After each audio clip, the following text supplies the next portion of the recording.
Octavia Blanco finished her medical training in July 2019 and started work at Touro Infirmary by late summer. And that's when everything was fine and dandy. That's when I was learning time, simple stuff, time management, how to do this. And then after Mardi Gras, boom.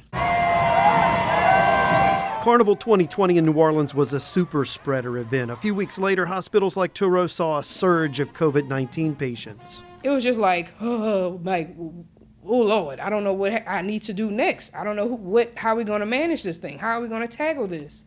Octavia is a respiratory therapist, and doctors and nurses that we've talked to say RTs, as they're called, are the unsung heroes of the pandemic.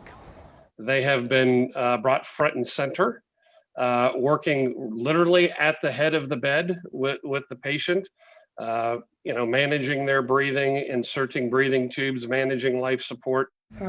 We're finally getting the appreciation we deserve. Numbers from the Bureau of Labor Statistics show respiratory therapists were already in high demand before the pandemic.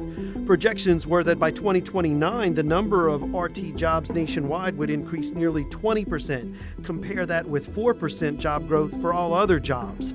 The mean pay for RTs in Louisiana is nearly $55,000 a year. And again, that's before the pandemic. And what we know so far about COVID-19 is that there will be a greater need for respiratory therapy in the foreseeable future at most healthcare settings. I think right now they are managing, but I think it's going to get to a point where they won't be able to manage eventually. I know many of the local hospitals have just several openings.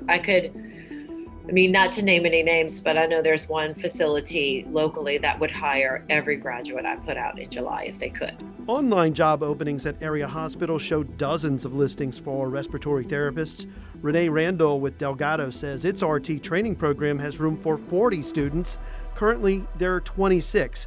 She thought the pandemic would boost interest in the profession. I truly expected to have a boom in applications this year, and I didn't. One way hospitals are responding to the shortage may actually be making it worse.